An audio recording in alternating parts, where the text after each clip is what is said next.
Hello and welcome to this best of 3 series between Alrik and Chimbambu in the Warhammer League 2. Be sure to like and subscribe for more games and let's get into it. So, in this series it is currently 1-1. Both players have had at least one win. And this is going to be the final showdown between Warriors of Chaos and High Elves on Rift at World's Edge. So, let's start off with the High Elf army as I saw in the loading screen. So, cool to see that we have a kiting style, and this map, as we saw with the game between, was it Attack Speed and Max, right, where they went on this map with Corn and Empire with the kiting style. So this map is huge, right? Like, look at where the end of the map is, and you have a huge amount of space where you can actually do any sort of kiting. And currently we have just Shadow Walkers. We have 4 Shadow Walkers. These guys are amazing. They have 180 range, which is I think the second highest range out of any unit that is like just an archer in the game. I think just that one Way Watcher has the same or a bit more range. And lead belchers don't count. Don't get me started on those. But they count as freaking artillery. So we have 4 Shadow Walkers going in for the objective capture, and the game plan from Chimbambu is going to be just kiting, right? We also have a couple of spearmen, an oceanid. What's not to love about the oceanids? They look super weird. Like, look at these horse faces. But they are very good into all of the infantry, especially when stacked onto a spearman. They can grind for days, basically. They have, again, they have huge resistances to fire, missile resist, physical resist. So combination, this is like 50% resistance to stuff that is shooting them. Though they are very vulnerable with 0 armor still to shooting, even with the 50% resistance. And they're super amazing with the perfect vigor, right? We have Alrik on her horse. So Star of Avalorn, Tempest to counter the Chimeras, Arcane Unforging to counter the Worm, and potentially even Archeon. So let's look at the side of Alrik. So we got Warriors of Chaos, Archeon, Spirit Leech, Searing Doom, just a classic. He also wants to grind with Slayer of Kings, giving him splash damage. Then we have the Chimera, or ROR Chimera, really strong with Perfect Predator.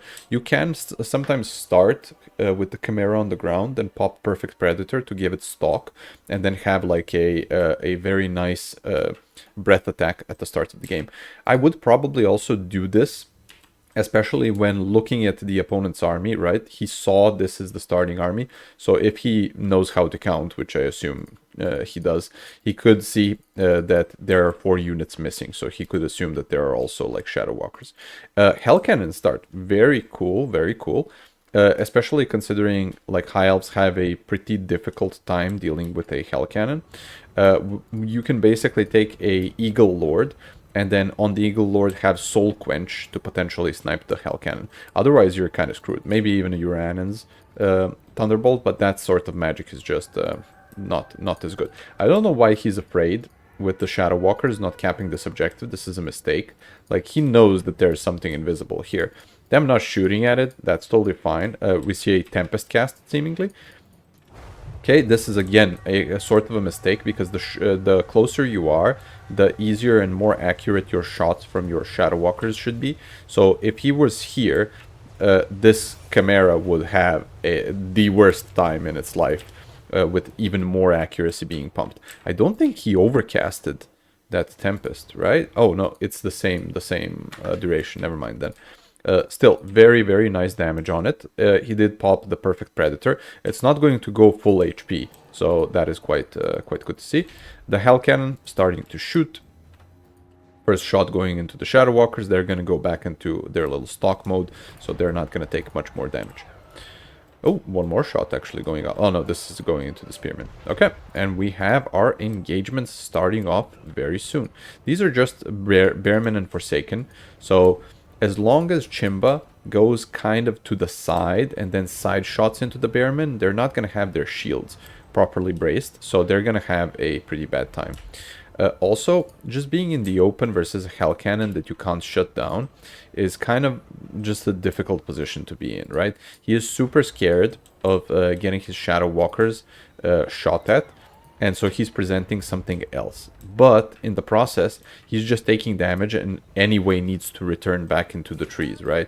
These are high elves, mind you, not wood elves, but they're gonna go into the trees. So yeah, that is also a thing.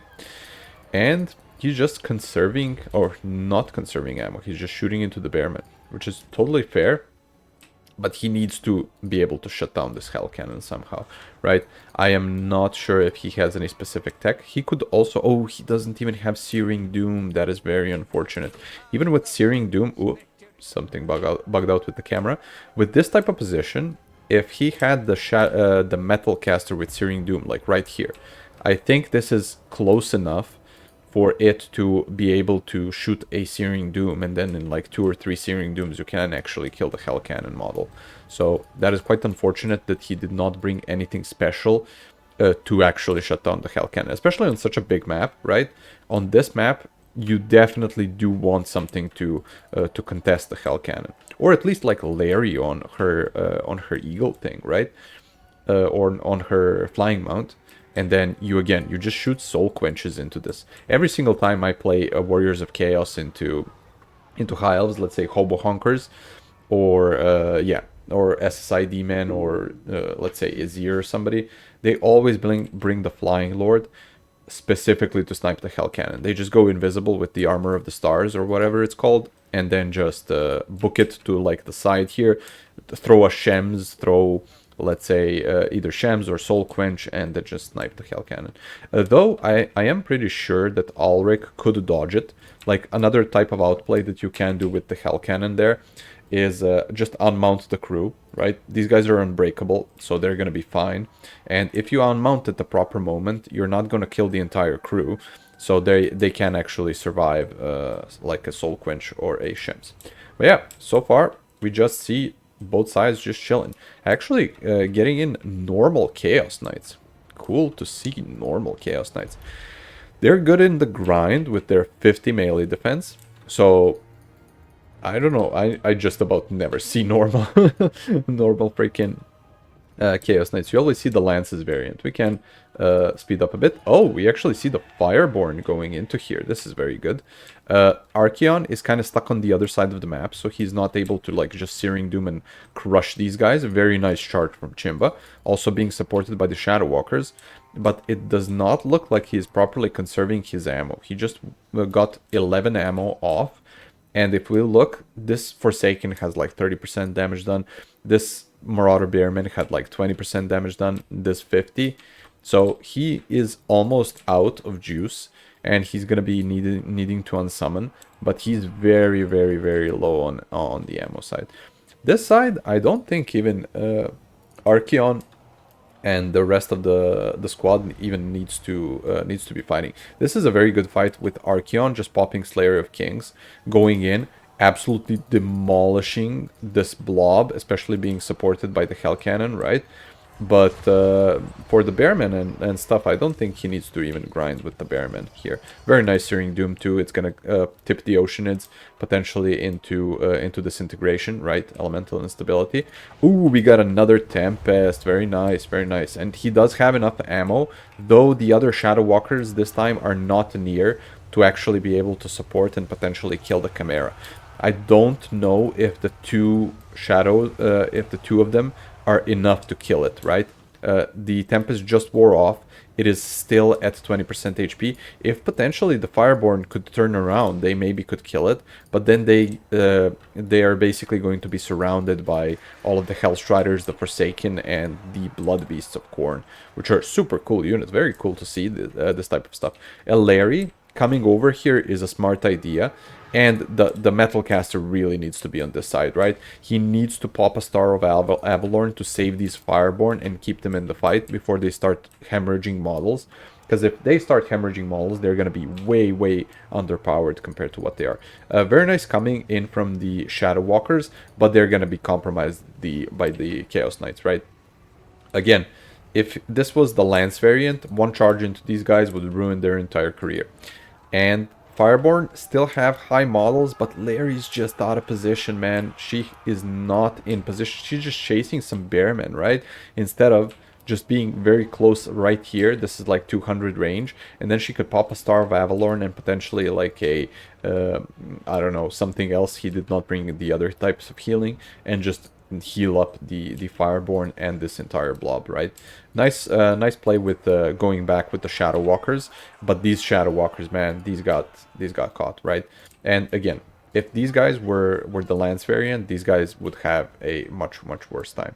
We still see Chimba holding and just about to capture 2 objectives, but Archeon, man, absolute raid boss currently, just popping his Slayer of Kings, and then look at this, like pop Slayer of Kings, goes in, starts clapping stuff. This Star of Avalorn was kind of out of position too, but it's not, these aren't your important carry pieces, right? Healing an Oceanid is not as important as healing a Fireborn unit that is going to absolutely carry your game. So this, I feel like that, especially that Star of Avalorn specifically, was definitely a mistake from Chimba. And now he's dry. He's very much dry on the ammo from the units, and this is now going to become a problem, because when he unsummons this, he has 5 more units to summon potentially, but some of them might be also out of the pool. He's gonna get a very nice refund, and here come just more Oceanids. But what are the Oceanids gonna do? Are they really going to properly grind into the Beasts of Khorne? Like, I don't feel like that is going to be the main fight. And yeah, this is the main problem, I think, in this game for Chimba, right? The Fireborn are your carry piece, but your carry piece is not being properly supported. Instead, you're over here partially fighting and partially just being picked off by your opponent's throwing axes. And now there are 3 throwing axes here. Oh man, they're just gonna be absolutely destroying these Oceanids, these little horsies. 1 volley. On this map, it's so hard to see, man. It's so hard to see any type of projectiles on this map. So there you go. Oceanids instantly disintegrate, and now it's gonna be kind of a sweep. The value tracker, I don't feel like is properly displaying how absolutely screwed Chimbambu is currently, but it is also due to him just unsummoning a unit, right, or 2 of the units, and just not being able to resummon anything that is cost effective to the point of being able to fight the side of the Warriors of Chaos, right? I am no High Elf expert, but similar to most factions of this type, especially now with the Oceanids and stuff, High Elves together strong. So and again, the Fireborn just not being utilized to their fullest extent, right? We can speed up a bit because of the posturing, and Chimba is going to have one last hoorah to go onto one of the objectives. I think, yeah, Alrik is not even afraid of it. He just resummons the Hell Cannon. What a Giga Chad. Oh my god, this Hell Cannon, man. 2,400. Just 1 Soul Quench or a Shem's Caster, man, would have absolutely destroyed this. Yeah, since you're already bringing Larry, right? Why just not have her on a flying thing, and just grab Soul Quench to anti-snipe something like the Hell Cannon. So unfortunate to see, because this freaking Hell Cannon did 2.5k in value, and then got unsummoned for another like 400 refund. Absolute money steal. And then again, you already have Archeon going in, probably gonna pop his Sword of Kings, and then just slap this blob. Here we see throwing axes, we see Hellstriders. Hellstriders absolutely can Shrek stuff like the other types of shock cavalry, and Silver Helms coming in to support them, but there's still 2 throwing axes on this side and potentially a Camaro for some terror. It's gonna be just a bad time. Just an absolutely bad time. Also used both of his Stars of Avalorn. I don't know why Chimba didn't commit. I don't know what, when he, and how much magic he currently has, and if he committed to something. But potentially just going for an Archeon snipe could have also been the play with overcasted Arcane Unforgings, right? I feel like I might have missed some of the magic, but let's see. We saw at least like 2 overcasted or undercasted Tempests, so that's like 32 magic. So he still has like, what, 56 magic left. or 46 magic left, right? So he could have cast at least 2 Arcane Unforgings overcasted, right? Yeah, literally just 2 Arcane Unforgings overcasted. I feel like that could have killed Archeon if it was properly spent. I'm not sure though. The Chimera, still going strong. 400 value, literally did nothing this game, just uses its breaths, and even with the breaths, man, it did just about nothing. It's just a Hell Cannon, man. Hell Cannon just pew-pewing into every single blob that the High Elves have, and then just shrekking them. Chimba did manage to capture actually all 3 objectives, which is very, very nice. But I feel like Alrik knows he has just about enough time to value trade and then focus on, let's say, one objective. Like, look at the tattered state of affairs here, right? Like, one shot from the Hell Cannon. Yeah, as soon as I say that, like, one shot from the Hell Cannon is gonna basically destroy the entire leadership form of these guys. And then one charge from, let's say, the beasts or something. Oh, there it is. So he wants to take care of the Chimera. This is his last ditch effort to stick it to Alrik and just kill the Chimera in the end, which is again a very unfortunate because he doesn't even have any type of shooting left. He just has this Lordran Sea Guard shooting into the Chimera, which again, they're not Shadow Walkers. They aren't gonna do the enough damage. So quite unfortunate. Chimera back charges some Silver Helms. Archie coming in here to absolutely destroy the lives of the High Elves on their little donut defensive force. And yeah, this is gonna be just a bit of a speed up until over. Fireborn Second Life, 1.5k. They did not do terribly, but this is the type of unit that you starve Avalorn and then you get 3000 value from 1 life, right? Until they die. So quite unfortunate that they were not enabled enough to actually carry the game. And now it's just going to be a blob fight, right? Beasts absolutely shrekking alongside Archeon into the Fireborn, and it's just a mass rout and a victory for Alrik. Very well played. The Bulgarian Beast did not end up winning this series, but very high hopes for Chimba, especially considering he's our mastermind of Excel spreadsheets in RTK. So looking forward to seeing what he can do. Oh my god, look at the chevrons on this. 4 freaking chevrons, 3.9k value. Oh no, no. Literally soloing this entire army here, like all of the 4. This Hell Cannon got enough value to cover all 4 of the Shadow Walkers, basically, especially with the Unsummoned. Crazy. Archeon paying for himself. Chimera and the last time we looked at it, it had 400, but then it back charged those Silver Helms and went to the fight with the Fireborn, so it actually got its value in the end, or like did the breath attack into the Fireborn or something, so it got its value. We see relatively okay from the Chaos Chariot. Knights actually did very well, but they were fighting something that can't fight back, so it is expected for them. I still feel like the Lance's version would have done better, especially into stuff like Kite, but it all depends on what you're going to face, right? Blood Beasts actually very good. I did not see many Blood Beast users into High Elves, so I will definitely be exploring that one. Hellstriders didn't do amazingly, didn't do bad, as always, and the Horsemen, like, they're not gonna get the value, but a couple of the volleys will disintegrate the Oceanids, right? But you're not going to get the value from the disintegration stuff, so that makes sense. Larry did well with 2k, which is very surprising. I think this is mostly the Tempests into the Chimera, right? But it can heal. So if you're not going to finish it off, you definitely shouldn't just be throwing out the Tempests, so I feel like. Because if he had both Shadow Walkers just a bit closer at that start part, and then overcasts Tempest, that Chimera is toast, man. Whenever I play Warriors of Chaos myself, and have the Chimera, or any of the other factions have the Chimera, Tempest is like the bane of your existence, right? And if he's not going to focus it, he could have just used the Arcane Forgings to potentially kill Archeon, especially when he goes into the fight. Very nice Metal Caster, Plague of Rust plays. Oh right, that's where the rest of his magic went. I am stupid. Oceanids did poorly, just got farmed by the Hell Cannon.